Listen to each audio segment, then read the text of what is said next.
સૌથી પહેલા વાત કરવી છે બીઝેડની એ જાળ જે લંબાતી જઈ રહી છે ને એક પછી એક વિક્ટિમ સામે આવી રહ્યા છે।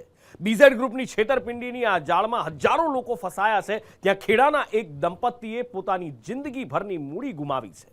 એજન્ટ તેમનો સંબંધી હતો, છતાં એણે પરિવારને લાખો રૂપિયાનો ચૂનો લગાડી દીધો અને ફરાર થઈ ગયો। આ દંપતી સાથે બીઝેડ ગ્રુપ વતી જે એગ્રીમેન્ટ કરવામાં આવ્યો હતો એમાં પણ મોટી જોલ છે। આ દસ્તાવેજમાં બીઝેડની નોંધણી સામે સવાલ ઉઠ્યા છે, સાથે જ એફડી અને લોન વચ્ચે કોઈ ફરક નથી સમજાતો। ભૂપેન્દ્રસિંહ ઝાલાની બીઝેડ ઇન્વેસ્ટમેન્ટ ગ્રુપનું હેડક્વાર્ટર ભલે સાબરકાંઠા હોય, પણ તેની શાખાઓની જાળ આખા રાજ્યમાં ફેલાયેલી છે। રાજસ્થાન સુધી શાખાઓ શરૂ કરનાર ઝાલાએ મધ્ય ગુજરાતમાં પણ અનેક લોકોને છેતર્યા છે। તેમાંથી એક પરિવારે સંદેશ ન્યૂઝ સામે પોતાની વ્યથા ઠાલવી। ખેડાના કપડવંજના સેવક પરિવારે બીઝેડ સ્કીમમાં 1, 2 કે 5 નહીં, પૂરા 57 લાખ રૂપિયાનું રોકાણ કર્યું હતું। હેમાબેન અને તેમના પતિ હેમંતભાઈને બીઝેડના એજન્ટ કિરીટ સેવકે લોભામણી સ્કીમો બતાવી મોટા વળતરની લાલચ આપી હતી। એની વાતોમાં આવીને આ દંપતીએ 1.5 વર્ષ પહેલા 50,000નું રોકાણ કર્યું, જેના પર તેમને દર મહિને 1,500 રૂપિયાનું વ્યાજ ચૂકવવામાં આવતું। 10 લાખ રૂપિયા મૂકશો તમે તો તમને 30,000 રૂપિયા વ્યાજ મળશે મહિને અને મંથલીમાં, અને જો તમે વર્ષ માટે મૂકશો તો તમને 4% વ્યાજ મળશે। એ રીતે અમને 57 લાખ રૂપિયા જેવું અમે અત્યારે મૂક્યું છે, 1 વર્ષ થવા આવ્યું છે। અને 57 લાખ રૂપિયા મૂક્યા પછી અમને થોડું ઘણું વ્યાજ મળ્યું છે, વધારે મળ્યું નથી। જે અમે મંથલીમાં પૈસા મૂક્યા છે એનું અમને વ્યાજ મળ્યું છે, જે વર્ષ માટે મૂક્યા છે એનું અમને વ્યાજ મળ્યું નથી। નિયમિત વળતર ચૂકવીને એજન્ટ કિરીટ સેવકે આ દંપતીને વધુ કમાવાની લાલચ આપી, વધુ મોટા રોકાણથી વધુ મોટું વળતર મેળવવા વિશ્વાસમાં લીધું। દંપતીએ તેની સલાહ માની લીધી અને પૈતૃક જમીન વેચીને 57 લાખ રૂપિયા બીઝેડની પોન્જી સ્કીમમાં રોકી દીધા। આ જ વર્ષે 31 જાન્યુઆરીએ કિરીટ પટેલે તેના એગ્રીમેન્ટ પણ બનાવડાવ્યા। દંપતીનું માનીએ તો કિરીટ સેવકે 4 દિવસ પહેલા ઝેરોક્સ કઢાવવાના બાને 37 લાખના દસ્તાવેજો લઈ લીધા અને પછી એ દેખાયો જ નહીં। આ દંપતી પાસે અત્યારે 25 લાખ રૂપિયાના રોકાણના દસ્તાવેજ છે અને વળતર તો દૂર, હવે તેમને મૂડી પણ પરત મળશે કે કેમ એ અંગે શંકા છે। અત્યારે 2 એગ્રીમેન્ટ છે અને હજી 5 એગ્રીમેન્ટ એમની જોડે અમારે લેવાના બાકી છે। એમણે એવું કહ્યું હતું, હમણાં 3 એગ્રીમેન્ટ લઈને આવ્યા હતા, પણ એમણે એવું કહ્યું હતું કે અમારે ઝેરોક્સ કઢાવવાની છે એટલે તમને ઝેરોક્સ કઢાવીને પછી પાછા આપી દઈશું એગ્રીમેન્ટ। કેટલા સમય પહેલા કહ્યું? લગભગ 8 દિવસ જેવું થયું હશે। પૈસા તો પહેલા મારા બેબીના નામે અમે 50,000 રૂપિયા મૂક્યા હતા 2-2.5 વર્ષ પહેલા, અને નું કામ અમે એવું જોયું અને પછી અમને એવું સમજાવવામાં આવ્યું કે જો તમે અત્યારે આ પરિસ્થિતિમાં જીવો છો તો તમે એમ કે સારી પરિસ્થિતિ તમારી બની જાય થોડા સમયમાં, એ બધી બોલો ભમણી અમને લાલચો આપી। એટલે અમે થોડું જમીનમાં, અમારે 2 જ વીઘા જમીન હતી, એ 2 વીઘા અમે જમીન વેચી અને આ પૈસાની અંદર અમારું રોકાણ કરાયું છે ભાઈ। એજન્ટ કિરીટ સેવક પીડિત ચંદ્રકાંત સેવકનો કૌટુંબિક ભાઈ છે। તેણે પોતાના કમિશન માટે પોતાના જ સંબંધીઓને છેતર્યા। ભૂપેન્દ્ર ઝાલા સાથેની સેવકની તસવીર દેખાડે છે કે એ કૌભાંડી ઝાલાની ઘણી નજીક હતો। કપડવંજના ઉત્કંટેશ્વર મહાદેવ મંદિર પાસે રહેતા એજન્ટ કિરીટ સેવકને ત્યાં જ્યારે સંદેશ ન્યૂઝની ટીમ પહોંચી તો ઘરે કોઈ ન મળ્યું, તેની દુકાને પણ તાળા લટકેલા જોવા મળ્યા। બીઝેડ ગ્રુપના કૌભાંડ સામે આવતા એ ફરાર થઈ ગયો છે। સ્થાનિકોનું માનીએ તો છેલ્લા કેટલાક સમયમાં જ કિરીટ સેવકની લાઈફસ્ટાઈલ બદલાઈ ગઈ। મંદિર પરિસરમાં કોલ્ડ્રિંકની દુકાન ચલાવતો કિરીટ સેવક અચાનક પૈસાદાર થઈ ગયો। તેની પાસે કાર, રોયલ એનફિલ્ડ, સ્કૂટર, મોંઘો મોબાઈલ અને સોનાના બિસ્કિટ આવી ગયા, અને એના જ માધ્યમથી એ લોકોને બીઝેડની સ્કીમમાં રોકાણ કરાવવા લલચાવતો। એ પોતે પણ બીઝેડનો રોકાણકાર હતો। પહેલા તો આપને આ જગ્યા બતાવી દઉં, આ ઉત્કંટેશ્વર મહાદેવ છે, મંદિર છે કે જે ખૂબ જ પ્રખ્યાત અને પ્રાચીન મંદિર છે। તેની બાજુમાં જ જે ભૂદેવ કોલ્ડ્રિંક્સ કરીને જે દુકાન આવેલી છે તે કિરીટભાઈ સેવકની દુકાન છે, અને આ જે દુકાન છે તે છેલ્લા 4 દિવસથી બંધ હોવાનું અહીંયાના સ્થાનિકો જણાવી રહ્યા છે। જ્યારથી આ સમગ્ર મામલો બહાર આવ્યો છે અને ત્યારથી જ કિરીટભાઈ સેવક આ દુકાન બંધ કરીને ક્યાંક ચાલ્યા ગઈ હોવાની માહિતી મળી રહી છે। આ ઉપરાંત સ્થાનિકો એ પણ જણાવી રહ્યા છે કે કિરીટભાઈ સેવકના પણ ખુદ રૂપિયા આ પોન્જી સ્કીમમાં તેમણે રોક્યા છે। તેમણે પોતાની 10 વીઘા જેટલી જમીન વેચીને આ પોન્જી સ્કીમમાં તેમણે રૂપિયા રોક્યા છે। કપડવંજ તાલુકામાં એજન્ટ તરીકે કિરીટ સેવક ઉપરાંત પોપટસિંહ ચૌહાણ પણ સક્રિય હતો। વાઘજીપુરા ગામમાં રહેતો પોપટસિંહ ખેડ બ્રહ્માની પ્રાથમિક શાળામાં શિક્ષક છે. સંદેશ ન્યૂઝની ટીમ જ્યારે તેના ઘરે પહોંચી તો અહીંયા પણ તાળા લટકી રહ્યા હતા. ઘરે કોઈ નહોતું. ઝાલા સાથે પોપટસિંહની પણ ઘણી બધી તસવીરો છે. આ જે પોપટસિંહ છે તે શિક્ષક તરીકે ફરજ બજાવે છે. પહેલા તો આપને આ ઘરના દ્રશ્યો બતાવી દઉં. અને આ એમનું જ ઘર છે. વાઘજીપુરા ગામ ખાતે આવેલું આ તેમનું ઘર છે. તેમના ઘર ઉપર હાલ તાળા મારેલા જોવા મળી રહ્યા છે. જે પ્રકારે આસપાસના રહીશો છે તે જણાવી રહ્યા છે તે મુજબ આ જે સમગ્ર જે કૌભાંડ બહાર આવ્યું ત્યારબાદ તેઓ ઘરે તાળા મારીને ક્યાંક જતા રહ્યા છે. પરંતુ પોપટસિંહ સોમસિંહ ચૌહાણ હાલ ખેડ બ્રહ્માની પરવ્યા નવી ફળી પ્રાથમિક શાળામાં શિક્ષક તરીકે ફરજ બજાવે છે. હાલ સંદેશ ન્યૂઝની ટીમ ગ્રાઉન્ડ ઝીરો રિપોર્ટ માટે પહોંચી હતી. તેમના ઘરે પહોંચી છે, પરંતુ તેમના ઘરે હાલ તાળા જોવા મળી રહ્યા છે. સંદેશ ન્યૂઝે જ્યારે તપાસ કરી તો સામે આવ્યું કે સેવક દંપતી જેવા ઘણા લોકો છે જેમને બીઝેડની સ્કીમમાં રોકાણ કર્યું હતું.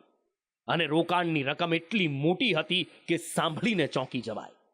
એજન્ટો અને રોકાણકારોને પ્રત્યક્ષ મળીને ઝાલા તેમનો વિશ્વાસ જીતતો. નોટોના બંડલના જે ઢગલા તમે જોઈ રહ્યા છો એ લગભગ 1 કરોડ રૂપિયા છે. બંને એજન્ટોએ કપડવંજ પંથકમાંથી આ રકમ એક જ દિવસમાં ભેગી કરી છે. હવે અમે તમને બતાવીશું ભૂપેન્દ્ર ઝાલાની ઇન્વેસ્ટમેન્ટ સ્કીમનો ખરો જોલ. રોકાણકારો પાસે કરાવવામાં આવતા એગ્રીમેન્ટ આ છેતરપિંડીનો સૌથી મોટો પુરાવો છે. 100 રૂપિયાના સ્ટેમ્પ પેપર પર બીઝેડ ગ્રુપ અને રોકાણકારો વચ્ચે કરાવવામાં આવતા કરારમાં એવી ઘણી છેતરામણી બાબતો છે જે સામાન્ય વ્યક્તિની સમજણની બહાર હોય. આ એગ્રીમેન્ટના જોલની શરૂઆત સંસ્થાના રજિસ્ટ્રેશન નંબરથી જ થાય છે. બીઝેડ ફિનાન્શિયલ સર્વિસ નામની સંસ્થાનો નોંધણી નંબર તલોદના નામે છે, પણ તે કોની પાસે નોંધાયેલી છે એનો કોઈ ઉલ્લેખ જ નથી. એનબીએફસીના નોંધણી નંબરમાં રાજ્યનું નામ હોય, નહીં કે શહેરનું. એગ્રીમેન્ટના પહેલા પાને રોકાણકાર પાસેથી મેળવેલી રકમનો ઉલ્લેખ 12 મહિનાની મુદ્દતની એફડી તરીકે કરવામાં આવ્યો છે. જો કે આરબીઆઈના નિયમ પ્રમાણે એક એનબીએફસી એટલે કે non banking finance company term deposit સ્વીકારી શકતી નથી. બીઝેડની તો નોંધણી જ સવાલોના ઘેરામાં છે. બીજી સૌથી મોટી વાત એ છે કે બીઝેડ એગ્રીમેન્ટમાં પોતાનો ઉલ્લેખ ધિરાણ મેળવનાર તરીકે અને રોકાણકારનો ઉલ્લેખ ધિરાણકર્તા તરીકે કરે છે.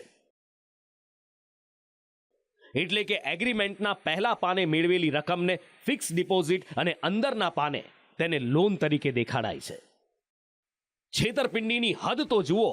એગ્રીમેન્ટ મુજબ જો રોકાણકાર નિશ્ચિત મુદ્દત પહેલા પોતાની રકમ ઉપાડી લે તો એણે મૂળ થાપણની રકમ પર 10% ચાર્જ ચૂકવવો પડે છે. આ કથિત એગ્રીમેન્ટ પોતાનામાં જ હાસ્યાસ્પદ છે, કેમ કે ભૂપેન્દ્ર ઝાલાએ કાયદાની એસી તેસી કરી કંપની બનાવી દીધી અને મન ફાવે તેમ રૂપિયા ઉઘરાવવા લાગ્યો, જેની કિંમત કપડવંજના સેવક પરિવાર જેવા હજારો લોકો ચૂકવી રહ્યા છે.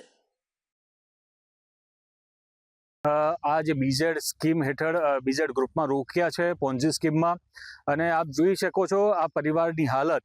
અત્યારે તેઓ છાપરામાં રહેવા મજબૂર છે. ગરમી હોય, તડકો હોય કે વરસાદ હોય, આ તમામ સિઝનમાં છાપરામાં રહેવા મજબૂર છે અને જમીન વેચીને આ સ્કીમની અંદર પૈસા રોક્યા છે. અને અત્યારે જ્યારે તેમને ખબર પડી કે આ જે પૈસા છે તે પૈસા હવે કદાચ પાછા ન આવી શકે અને આ રીતનું ફૂલેકું ફેરવવામાં આવ્યું છે, ત્યારે તેમના પગ તળેથી જમીન ખસી ગઈ છે. ત્યારે હવે પરિવાર કહી રહ્યો છે કે જો આ પૈસા પાછા નહીં મળે તો અમારે મજબૂરી વસાત અમારે આપઘાત કર્યા સિવાય બીજો અમારી પાસે કોઈ જ વિકલ્પ નથી. કરુણેશ પંચમેદી, સંદેશ ન્યૂઝ, ઉત્કંઠેશ્વર, ખેડા. વિકાસ એ અવિરત પ્રક્રિયા છે. સતત ચાલતી આ પ્રક્રિયા લોકોની સુખાકારી માટે છે, પણ ઘણીવાર એવું થાય કે વિકાસ વધુ પડતો વેગવંતો બની જાય ત્યારે એ જ સુવિધાની દોડ દુવિધાનું કારણ બની જાય અને એ જ વિકાસ નડવા લાગે.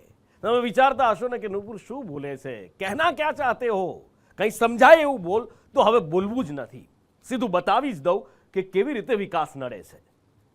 વાત થઈ રહી છે હાલાર શહેરની. જામ સાહેબના રાજમાં કેવા ઠાઠ હતા આ શહેરના. આજે પણ છોટા કાશી કહેવાય છે. જામનગરની વિશ્વવિખ્યાત બાંધણી, જામનગરના ઘૂઘરા, કેટલું છે ને જે આ શહેરને આગવી ઓળખ આપે છે. પણ આપણે આટલેથી નથી અટકવાનું. કારણ કે આ તો વિકાસના ફાસ્ટ ટ્રેક પર દોડતું જામનગર છે. માટે જે ક્યાંય જોવા ના મળે એ જામનગરમાં તમને જોવા મળશે. સમજાયું કંઈ? લે, ના સમજાયું? અમારા હાલાર વાસીઓને તો આ ફટ દઈને સમજાઈ ગયું હો. કા શું કયો છો હાલાર વાસીઓ? પણ જો બીજા શહેરના લોકોને એ ન સમજાણું હોય તો કાંઈ વાંધો નહીં. હાલો એક ટ્રાય બીજો કરી જોઈ. अरे क्या हुआ भैया?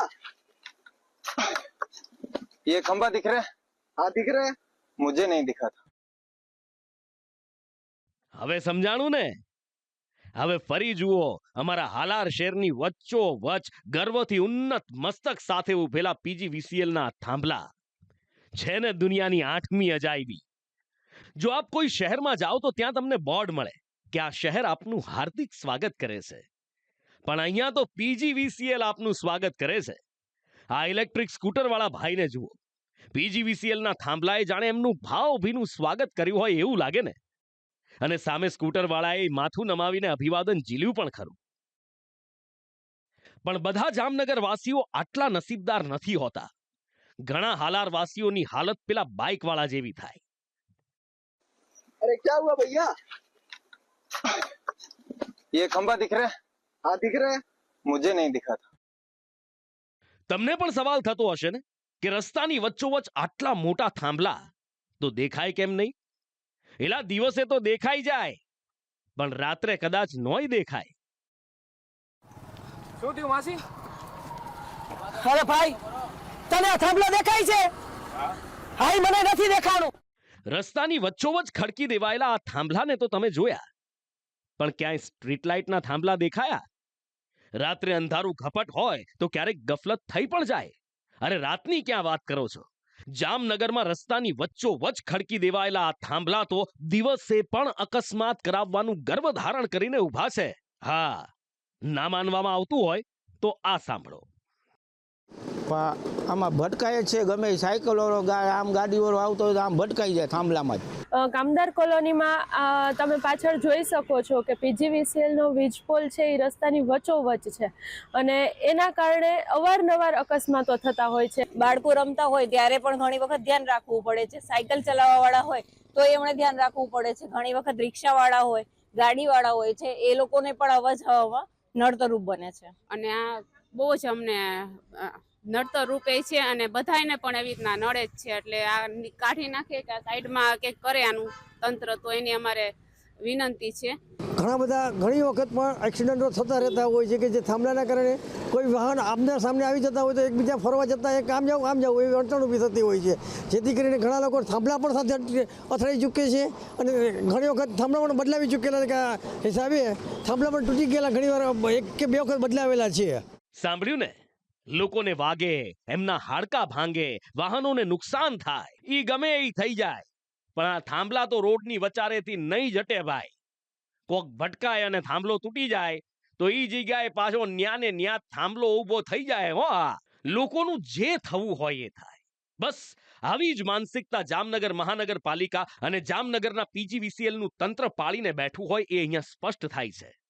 પણ તેમ છતાં અમે પ્રયત્ન કર્યો કે જાણીએ તો ખરા કે PGVCL ને આ રોડ વચ્ચે ખડકી દેવાયેલા થાંભલાની ગંભીરતા સમજાય છે કે નહીં. જનરલી કોઈ પણ જાહેર હિતમાં કોઈ પણ પોલ નડતરોપ હોય અમારા ધ્યાનમાં આવે તરત જ અમારી સ્કીમ હોય છે DISની અથવા તો સરકારશ્રીની સ્કીમની અનુસંધાને જાહેર હિતના માટે કોઈ પણ પોલ હોય તો અમે ખસેડી આપીએ છીએ. અથવા તો કોઈ પર્સનલી કોઈને નડતરરૂપ હોય તો એને આપણે એસ્ટિમેટ આપી અને પેમેન્ટ કરાવીએ છીએ. અત્યારે જામનગરમાં JMC દ્વારા રોડ પહોળા કરવાના કામ હાલે છે. એની સાથે અમે સંકલન રાખીએ છીએ અને અમે સંયુક્ત રીતે સર્વે કરીએ છીએ અને એનું કામ ચાલુ થાય તરત જ અમને જાણ કરે છે અને એનું અંદાજપત્ર ભરે છે. તરત જ અમારું કામ ચાલુ કરી અને એની પહેલી પ્રાયોરિટી આપીએ અને પોલ ખસેડવાની કાર્યવાહી અમારા દ્વારા કરવામાં આવે છે. જોયું ને કેટલી ડાઈ વાતો કરે છે દુધાગરા સાહેબ. સંકલન જેવા ભારે ભારે શબ્દોનો મારોય ચલાવે છે. તમે કહો છો કે નડતર રૂપ પોલ તરત હટાવી લઈએ છીએ, પણ દુધાગરા સાહેબ આ થાંભલા તો જુઓ, ઠામુકા કટાઈ ગયા છે. કેટલા દશકથી આમ રોડ વચ્ચે ગર્વથી ઊભા છે એની સાબિતી એના પર લાગેલો આ કાટ આપે છે. આ રોડ ઉપર અમારે વચ્ચોવચ થાંભલો છે. એ ઘણા વખત અમને નડે છે. અને અમે કેટલી વાર કહી છે પણ ખરી, પણ કોઈ કાઢી જતું નથી. તેથી આ થાંભલો કાઢવા માટે અમે વિનંતી કરીએ છીએ. જો કે આ રોડ વચ્ચે ઉભેલા થાંભલાની સાથે જામનગર મહાનગરપાલિકા અને જામનગર પીજીવીસીએલની બે બીજી ઉપલબ્ધિઓ પણ છે હો. ન માત્ર થાંભલા પણ વીજ ટ્રાન્સફોર્મર્સ પણ આમ રોડની વચ્ચોવચ્ચ જ ખડકી દેવાય છે અહીંયા તો. આવતા જતા લોકોને નડે જ અને ટ્રાફિક જામનું કારણ પણ બને. અને એટલું જ નહીં, જો આમાં ધડાકો કે શોર્ટ સર્કિટ થઈ જાય તો શું થાય વિચારી લો. પણ આ તો જમીનની વાત થઈ, જમીન ઉપરની.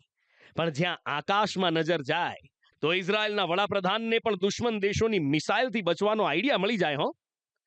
આ ગર્વથી રોડ વચ્ચે ઉભેલા થાંભલા માથેથી પસાર થતા વાયરોની જાળ તો જુઓ.